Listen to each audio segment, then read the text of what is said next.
What is up, guys? Welcome to the Speakeasy podcast. We've got John. Ken, as always. You know, I'm in the mood for a little coffee because I'm just feeling a little tired. I love coffee. Yes, I love coffee. Love coffee. Do you love coffee in bourbon? I've never had coffee in bourbon. I feel like I've had like coffee old fashions or something. Yeah, I've made them before. I like an espresso old fashioned or something. Yeah. Yeah. Yep. And to kind of piggyback on that, I have been looking for something where I can make, yes, almost like you said, like an espresso martini, but maybe an old fashioned version. Okay. But I've been looking for something that I wasn't 100% happy with my espresso old fashioned or coffee old fashioned, but I did come across this little cocktail concoction, whatever you want to call it, and I was intrigued. Okay. So I decided to pick it up. And I did try it, and I'm not going to express my opinion just yet. No, don't take it as a bad thing. That scares me. Don't take it as a bad thing necessarily. All right. But I was curious, and I was like, I wonder if this is something I can get where I can make something like a bourbon old fashioned or espresso bourbon old fashioned or something like that. You know, where I can maybe use it as a mixer. I don't think it was super crazy price, if I recall, but it's on the show now, so let's see what let's see what this is about. I'm going to talk about it for a second. This is Kings County Distillery Coffee Whiskey, coming in at 40% alcohol by volume, so not super high proof. Yeah. Out of Brooklyn, right? Where Brooklyn at? Is it Brooklyn? Yeah, Brooklyn. Yeah, Yep. Kings County's out of Brooklyn. Yeah, Kings County, Brooklyn. A blend of bourbon and corn whiskey with Parlor Cold Brew, number 5. Distilled by Kings County Distillery, Brooklyn, New York. All right. I do like some King stuff, man. I've gotten some good ones. I have a barrel proof over there that I've been wanting to really open, but I just haven't found the special occasion. I think one of the first few bourbons we did on the show was like a Kings County. It may have been, yeah. We have a couple of little bottles. Here, yeah. They have all different sizes. Yeah. And this one it piqued my interest. I kind of like how they did the craft paper brown kind of because it's coffee. Maybe they're trying to go for that. The other labels are white, so it was a nice little spin on it. That is a dark liquid. It's a dark liquid. So yes, I mean they're kind of mixing it with coffee, I guess, right? So this is a little bit outside our element from what we're used to doing on the show. Good. Sorry. Ooh. Well, maybe if it's got caffeine, that might be a good thing. You're right. Yeah. So, I'm curious to see John's opinion on this. And in this episode here, if you choose to venture out to outside of just the whiskey, we will be talking a little about food and pairing and all that stuff with bourbon and all that fun stuff, and what we do and what we like to do, and certain things we may want to try. Yeah. So, what was the proof? I think it was 40. 40. 40% alcohol. 40. So yeah. 80 proof. Oh, yeah, sorry. Like, what's the proof? 40. No, it's 40% alcohol, but sense. you can figure that out. Absolutely. Yeah. I got a little bit on my hands there. And dark. Well, you're going to expect that, though, because it's got the coffee. It's coffee. Nose-wise. Holy crap.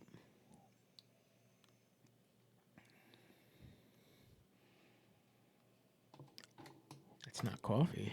A little bit, yeah. You know what it smells like? It smells like when you're done. I don't know how you drink your coffee. Yeah. I brew my coffee in a coffee machine. I'm not like a Keurig type of guy. Okay.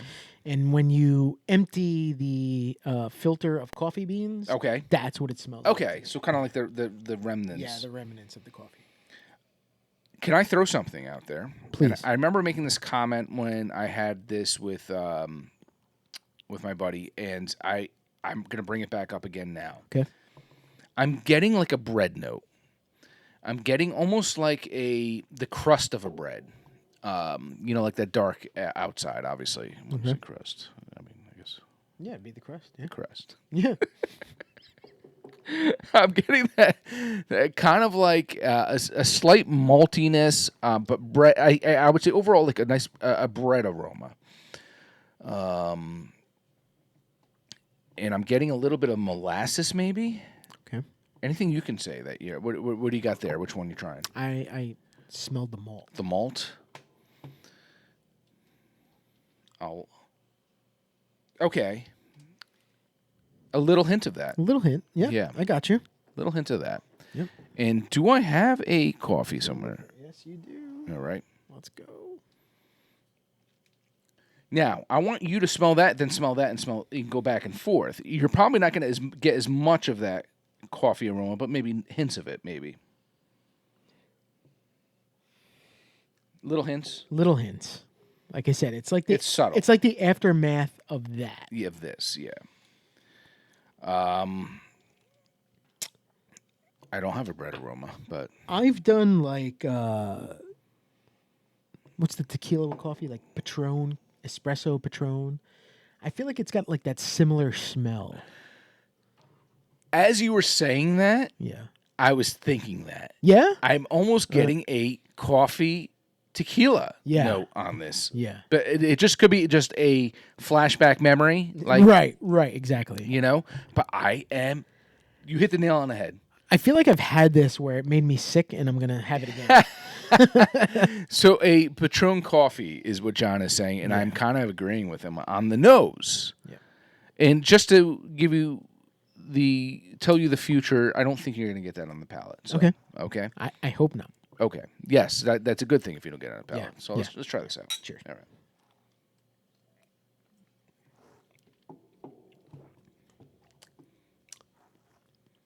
You're 100% correct. Yeah. Wow, that's different. Yeah. I'm still getting the bread. I am. I'm not keen on the aftertaste. No. It's got a link. I mean, obviously, it's going to taste like coffee. It does taste like coffee, though. It does. But I do taste that bourbon, that whiskey. Like, I taste that. Yeah. But I feel like there's just so much bread. It's just so much bread in this, like the crust of a bread. It's got that dark kind of crust taste to it. You're right. Wow. It's like a wood-fired burnt pizza crust when it's burnt to black. No? I'm laughing because it's not necessarily a good thing. No, it's not a bad thing. Well, You we don't like say a wood burnt, but yeah, charred maybe? Charred. There we go. Charred's not bad. Charred. Burnt sounds bad. Charred sounds Charred. better. I'm sorry, charred. Yeah. That tastes totally different than the smell. Yeah. The smell, I'm going to be honest, I was a little turned off. I was Yeah. like, in my head already, I was like, You were thinking Patron, I'm coffee Patron. I am Cafe not Patron. going to like this. Yeah. This is going to be awful. Yeah. Tasting it, no. I'm okay with this. Yeah. It's not bad. It goes down. If I needed this to have a caffeine pick up, I would drink it, you know? This is not a watch a movie, watch the news, watch the Yankee game, and have a sipper. Yeah. This is maybe a dinner party, cordial after dinner. Yeah. What would everybody like? Let's try this. Yes. You know, where you hold it in your hand in a snifter. Let me ask you, John, though, how do you think this would do in a cocktail? I think it would be banging. Yeah. I think it would be banging in a cocktail. I think if you did a little simple syrup, right? You made your old-fashioned cocktail. But with lemon. No. I'm thinking espresso, lemon, kind of, hints of citrus. I was thinking a hint of maple might be okay. Okay. With this. Okay. Like a little maple espresso type of cocktail. Okay. All right. I'm not disagreeing with you. Okay. You know, there's something about it that I like, and there's something about it that my mind says you shouldn't like this. I know. There's something off. My mind's saying, why are you enjoying this? What you're saying right now is exactly what I was saying when I first tried it. I said, I'm not sure about this one. I don't know. I don't know if, I was kind of all over the place. And our buddy Jay, I think he had posted, he had this recently on Tasting Bourbon on Instagram. Tasting Bourbon, follow people. Yeah. The smell doesn't match the taste. I'm not going to lie. The smell isn't something great. Yeah. But the taste isn't so bad. No. I almost want to try this on the rocks. Yes. And just see. And just see. Yes. Just see how it is. Yeah. You know. Maybe a little bit of cream. Like a sweet cream, I feel like. I feel like it needs Needs something. something. Like that would be a cocktail in itself. On the rocks, maybe a little bit of cream. Yeah. Maybe a little bit of Buffalo Trace cream. I don't know. I wonder how an Irish coffee would be with this. Yes. You know? Yeah. Instead of Bailey's. instead of. What is that? They use Bailey's. They use Bailey's, but maybe instead of Irish whiskey, I don't know though, because you're already getting coffee in there. So is it going to just? I would go with my coffee with a little bit of cream, with a splash of this. Yeah. Yeah. Maybe a little bit of whipped cream on there. I think even cold though, this with a little Bailey's on there. Yeah, I think this neat on ice with a little Bailey's. Neat, not so much. Yeah. This does need. This is the type of thing that needs an ice cube. Yeah. Yeah. It needs something. Yeah. Because it's just there's something I don't know. Agreed. Yeah. Not bad. Where did you found this in the store? Yeah. I've never seen this before. Yeah, I came across this ShopRite Liquors in Byram on my way to the lake. That's with one the of my bourbons? stuffs. Yeah, they had what do you mean? I'm sorry. Like it was with like the whiskeys and the bourbons? Like yeah. There, It was with that. Yeah, I'm sorry. Yeah. Okay. Yeah. That's where it was. But we need to check out King's Distillery. They do tours and stuff. I know. We should make our way out there. If we're going out there, we got to see our widow. We do widow. We can do widow. We can do Kings, and we can do other. A little other half. Yeah, absolutely. I was waiting for that. Let's go Brooklyn tour. Here we go. I'm gonna say that finishes kind of like a bitter coffee, maybe. I don't know. It is bitter. Yeah. You know what it would be? That's the smell. Yeah. That's the smell. You would know this even better than me. When you buy that cold brew in a bottle and you pour it into your glass, that's the smell. Yeah. That's why this would probably be really good cold with an ice cube. Yeah, with an ice cube. Well, we'll have to give that a shot at a different time. We don't have that prepared. So, but yeah. Overall, I'm gonna give it for effort, everything. It's hard to say because this might be amazing in a cocktail. Just neat. I'm giving it a 2.75. Yeah, I was gonna say 3. Yeah, you went lower than me. Yeah. Now I feel like no, I'm gonna go 3. Yeah. 3. With an ice cube, maybe 3.5, maybe 3.25. That's exactly. In a cocktail, it might be a different story. Cocktail, yeah. I commend their efforts. 100%. I like that they're trying new things. They didn't fail on it. I'm not saying that by any means. No. But I think that when I had something in my head before I opened it, it didn't really go that direction. You know, I was expecting one thing and I got another thing. You know, I got something more like burnt crust or charred crust of a bread or whatever, you know, that we had discussed. But yeah, throw an ice cube on that. It's going to make could be a different animal. It's going to turn it around. Could be a different animal. Make a little Bailey's or make an old fashioned with it. But that's a thing. We're basically saying we need to add something for it to taste better.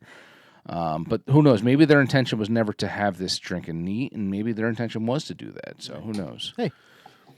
Kudos for the try. Yeah, Kings County. Cheers. All right. So I was away, and my wife had these wine Spectator magazines. She has no freaking clue how she got the subscription, but she was getting the magazine every month. And she's like, you know what? I'm bringing a couple of magazines to read at the pool while we're away on vacation. And this was a while ago now at this point. And she goes to me. She's like, "Oh, this is an interesting article. You might like. It's about bourbon and stuff." And she's like, "You might be into this." She's like, "It might be podcast worthy." And I said, "Well, let me take a look at it." And I actually said, "You know what? This is interesting." Absolutely. So this was an article, and I hate to just read off and tell you things, but we want to talk on it too, though, and say what we like.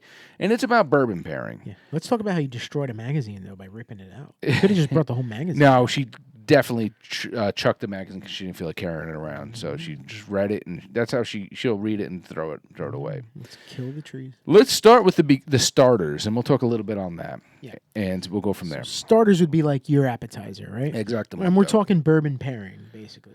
So this is called Straight Up. How to match a neat glass of bourbon with food. Neat, though. I like how they did that, though. It's not like how to match a old fashioned or a Manhattan or something, along those lines.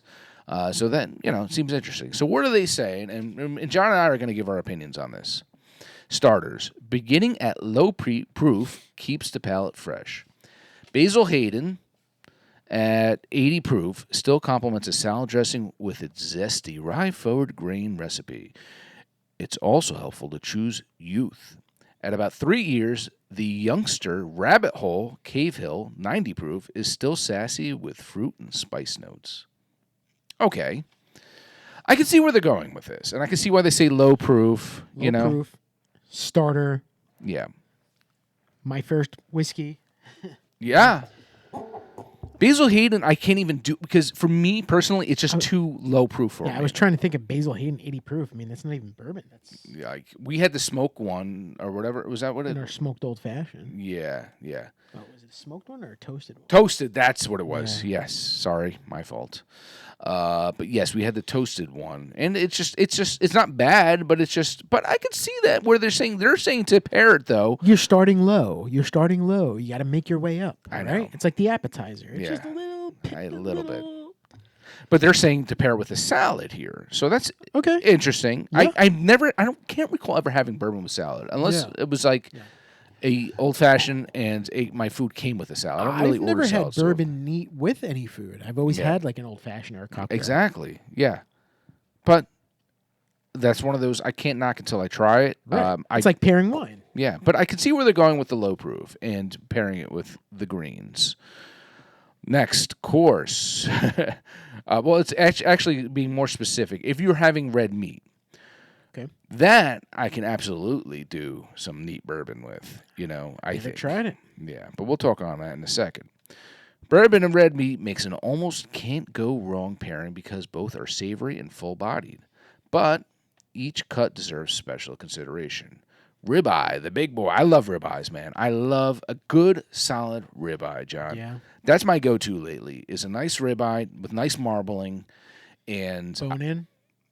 Bone-ins are good. I bought a huge bone-in, and it's a pain in the ass to cut because it's like 3 inches thick, basically, because you're cutting in between the bones. But it came out good, man. Yeah. But I think just for ease of filleting it and all that fun stuff, lately I would probably prefer, because I buy the whole freaking thing, from like Restaurant Depot. Well, the cut, you want to go with this, And but I'll something with good marbling or whatever, and just good fat. That's the thing, people. Remember, fat is not your enemy. No. Fat is actually a good thing when you're cooking or you're smoking. You want that. You get a good brisket that's got a nice fat on it. That's what makes it juicy. And I'm not opposed to, if I smoke a ribeye, I'm not opposed to eating that fat. People are like, cut the fat off and stuff. No, I will eat that with it, man. I will eat that fat right up. Yep, it just adds to that flavor and that. All right, so ribeye, the big boy, needs a full body liquor that won't disappear. Extra age pours, 12 years and up. Okay, well, when I think 12 years, I think Weller right away.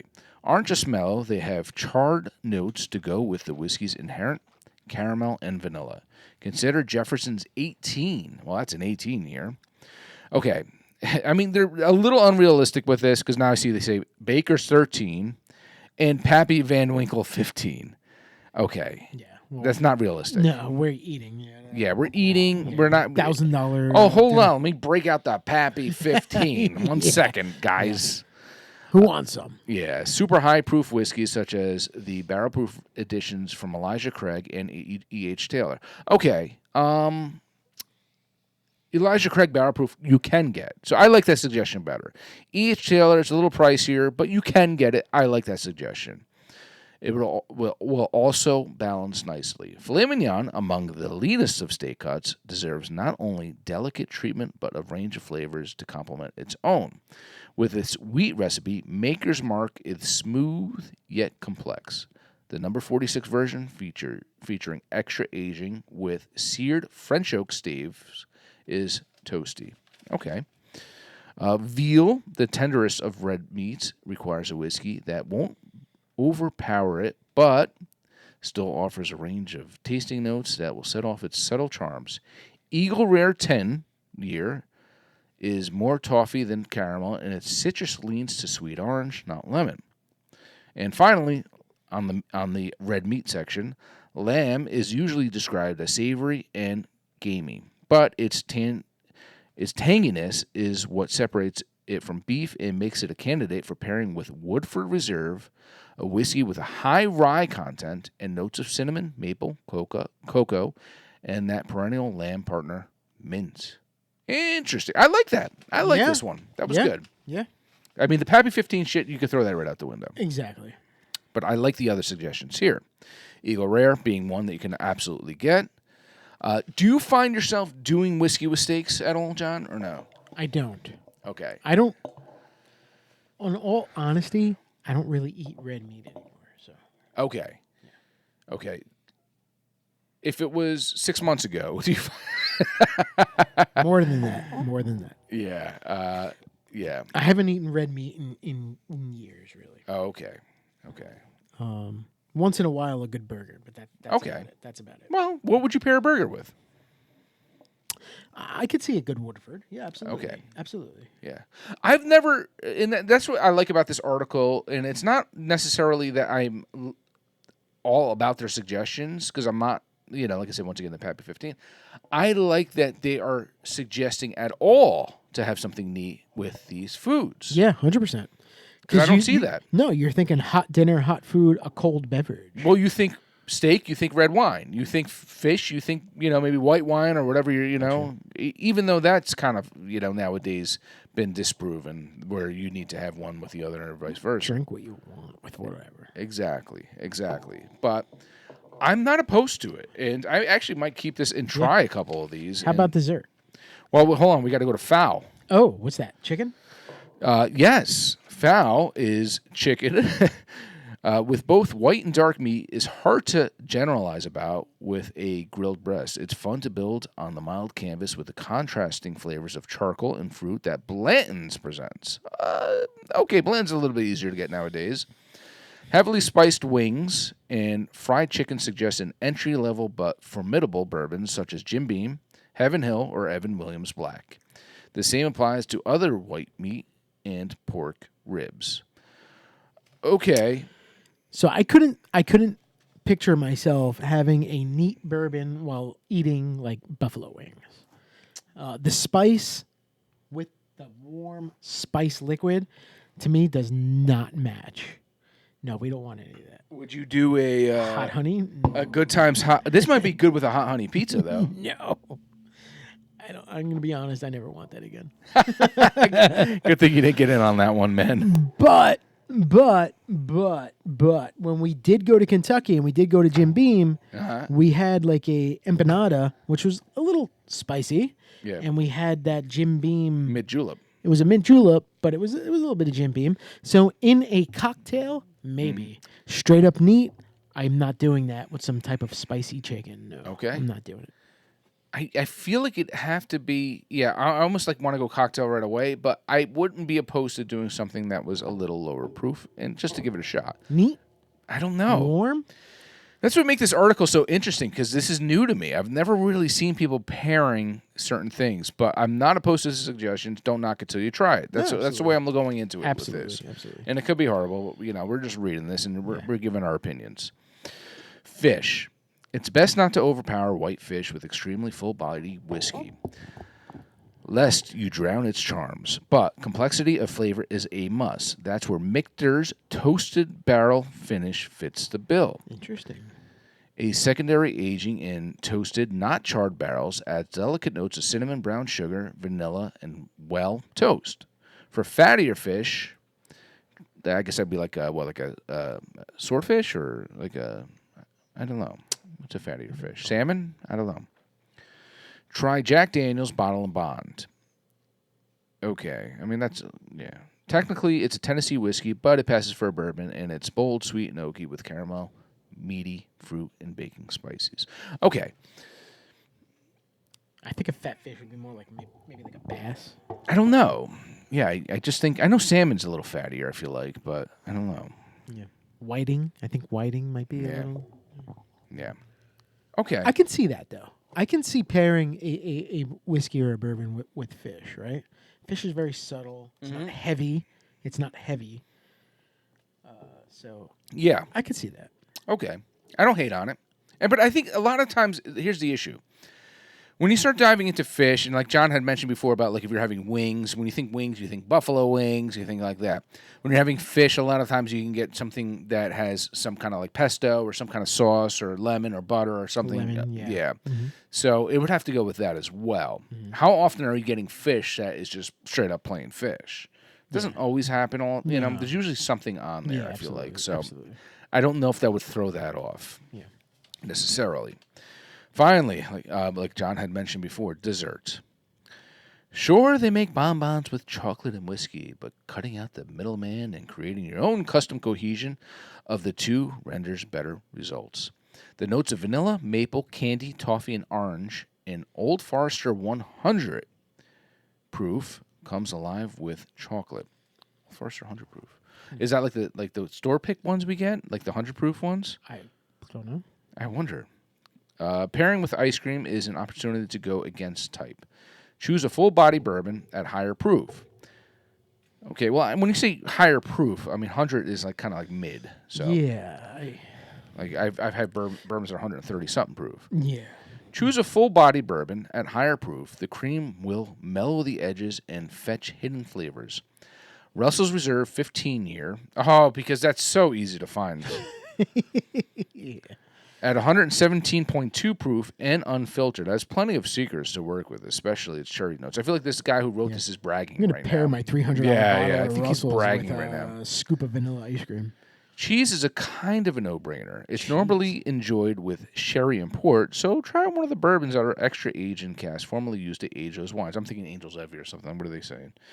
Oh, yep, Angel's Envy. Port finish is sultry dram of red berries, maple candy, toffee, and licorice. That's an exciting contrast Isaac to this Bowman, cheese. port finished, delicious. Oh, yeah? Oh. I'm thinking dessert. I'm thinking more like a 1792, like you know something sweet. I'm thinking a Widow Jane decadence. Decadence? Yeah, decadence. That's what I'm thinking. Like a little maple in there. It's got a nice kind of I feel that would complement a dessert. Maple can complement anything. You put maple on anything, and I think it's going to be pretty decent. Sure. So that's what I'm thinking. Okay. Interesting article. Wine Spectator. Stick to your wine. No, I'm joking. It was interesting, to say the least. I don't see myself drinking a neat bourbon with food. Yeah. Dessert, yeah. A snack, yeah. Hot food, probably not so much. I don't know. It's interesting. I would like to try it. I would like to try it. And my stomach growled a little when they were talking about the red meat, ribeyes, and I started talking about juicy ribeyes. But I feel like steak is more forgiving when it comes to bourbon. I feel like it just kind of can go a little better. But me, I prefer a snack, right? yeah. I like to mix like my bourbon with a chocolate. Or Okay. Reese's Pieces. I'm not against that. I once in a while will get a chocolate-covered potato chips, and I love bourbon with chocolate-covered potato chips. John likes what is that? S'mores. A s'mores. So you get the graham cracker, you get that chocolate, you get that marshmallow. These are notes that you could typically find in some bourbons.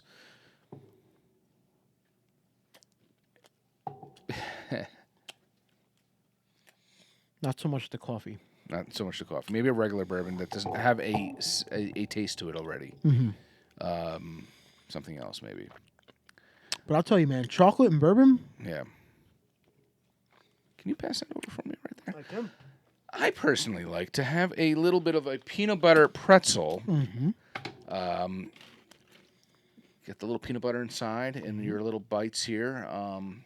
I feel like I'm officially a Utz fanatic with their peanut butter because I have it here all the damn time. Well, It goes well. It pairs well. it does pair well. I love how we go from a fancy article about steaks and stuff and we break out the... Utz. Yeah, but I like a nice peanut butter bites, pretzel bites, whatever you want to call it, with my bourbon. I feel like if I have a meal with a neat glass of bourbon, I'm taking away from the bourbon. Yeah. That's how I feel. If I have a cocktail with my meal, it's a different story. Yeah. Because the cocktail is already, you're taking your bourbon or your whiskey or whatever it is, and you're doctoring it up. So you're already taking away from it. Yeah. to add stuff to it. But we're talking about complementing, though. Right.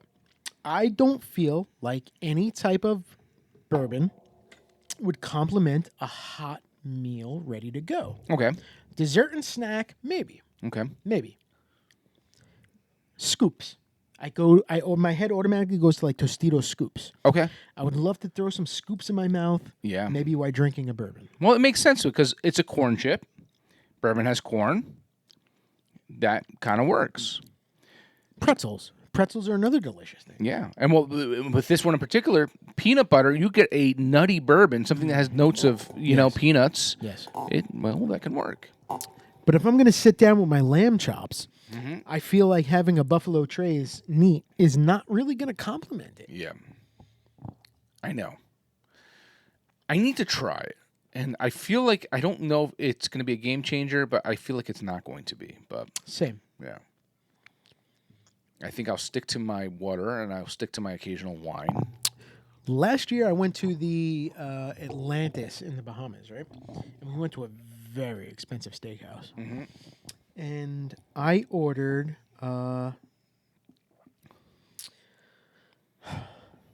want to say it was a Michter's. It was a Michter's, not the fancy schmancy Michter's, the regular Michter's.